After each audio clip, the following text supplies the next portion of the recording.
Après la modification et l'insertion d'enregistrements dans notre table utilisateur, il nous reste à voir la manière de supprimer des enregistrements dans la table.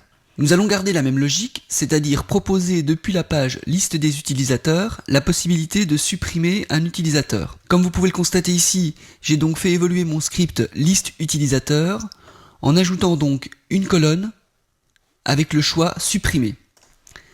Lorsque je vais cliquer sur supprimer d'un utilisateur en particulier, je vais rappeler la page liste utilisateur en lui envoyant donc l'email de l'utilisateur que je veux supprimer, et c'est ce même script qui, en recevant un email, comprendra donc que nous sommes en phase de suppression.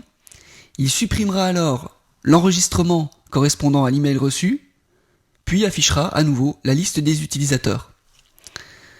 Je vais choisir de supprimer un utilisateur en particulier. Je recharge donc la même page et je constate que mon utilisateur a été supprimé. Je remarque que dans l'URL, j'ai bien passé ma variable email en query string ici. Voyons donc le script qui a évolué.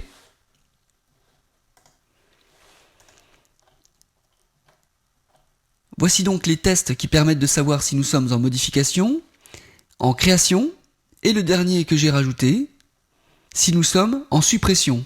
Je teste si je reçois en mode get la variable email.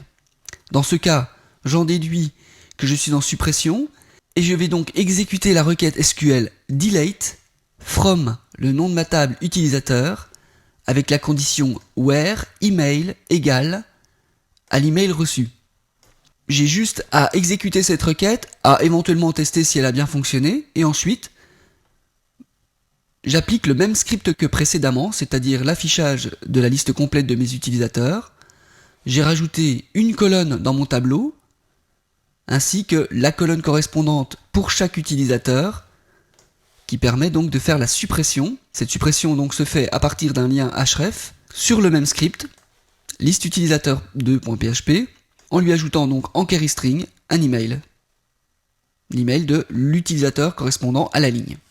Finalement, toutes les requêtes SQL sont rassemblées dans le script liste utilisateur et sont exécutées en début de script suivant certaines conditions. J'ai résumé ces conditions sous la forme d'un algorithme. Le script liste utilisateur commence donc par tester s'il reçoit une information modifiée en mode post. Si oui, il va donc modifier l'enregistrement correspondant à l'email origine reçu également en mode post. Sinon, il va tester s'il reçoit une information créée toujours en mode post. Si oui, il va créer l'enregistrement à partir des informations nom, prénom, email, année de naissance qu'il va recevoir également en mode post.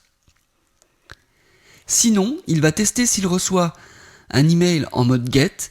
Si oui, il supprime l'enregistrement correspondant à cet email dans la table utilisateur. Sinon, et comme pour tout le reste des cas, il va poursuivre son script qui va afficher la liste complète des utilisateurs.